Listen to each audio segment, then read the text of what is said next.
Hi everyone, Matt Bernier here in the Daily Racing Forum studios, joined by DRF's national handicapper Mike Watchmaker, and it's time to take a look at the Watchmaker Watch. Every Monday it is updated on DRF.com, and every Thursday we put out a video, or most Thursdays I should say. And obviously, Mike, on the heels of the Breeders' Cup World Championships, now they are in the books, they're concluded. Quite a few shakeups as far as the Watchmaker Watch is concerned. You have 6 new number ones. I do. And let's start right at the top. Gunrunner moves up from number 2 to number 1 for obvious reasons.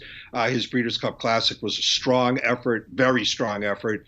He was on the inside on the day where I thought the inside was not the place to be Saturday at Del Mar. And he was on the inside under pace pressure and was clearly best in the Breeders' Cup Classic. Not only is he the best older dirt male out there, he's also going to be our horse of the year. The second new number one we have is the older dirt females. Forever Unbridled, winner of the Breeders' Cup Distaff. She's only had 2 Grade 1 wins this year, but they were the right ones. She won the Distaff, which is huge in that division, and she also beat Songbird while Songbird was playing her own game, and Forever Unbridled was up against it pace-wise in the first Lancet up at Saratoga. So Forever Unbridled is absolutely a deserving number one. 2-year-old males.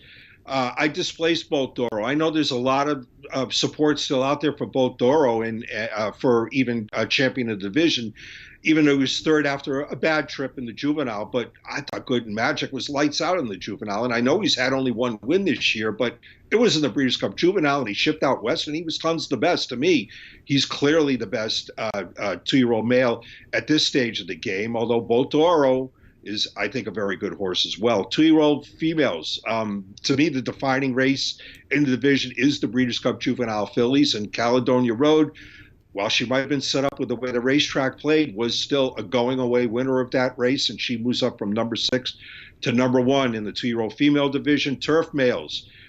It was really down to Beach Patrol and World Approval, and if Beach Patrol's half-length defeat in the Breeders' Cup Turf, I think was very costly. I mean, it not only cost him number 1 in the Watchmaker Watch, but it probably also cost him a Divisional Eclipse Award, because now World Approval's got 3 strong Grade 1 wins. I mean, not only does he have the 4-star Dave in the Woodbine Mile, but he's got the Breeders' Cup Mile to his credit, whereas Beach Patrol did win the Arlington Million and did win the Joe Hirsch Turf Classic.